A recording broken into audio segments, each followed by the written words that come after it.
Marlon, inatunta maayo ang imong lawas.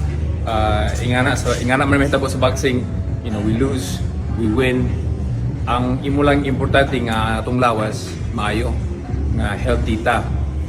Daghan nga musturya sa tuwa nga inganan na murag sila na sa sulod sa ring.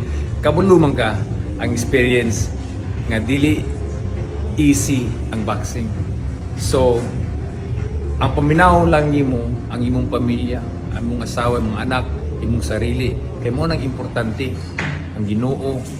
Unsa may imuhang kwan, blessed ka nga nakay gitagaan kag higayon nga oportunidad nga makaaway nga healthy imong lawas.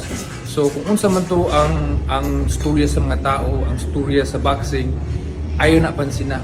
Kaya ako kapilan ako na pildi, no?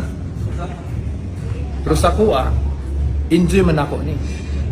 Sa kuha, na ako'y opportunity nga gihatag sa Ginoo sa kuha.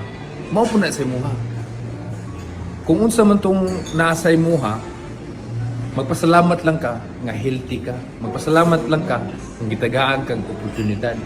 And from this point on, na lang gyapon ay oportunidad kay champion man ka.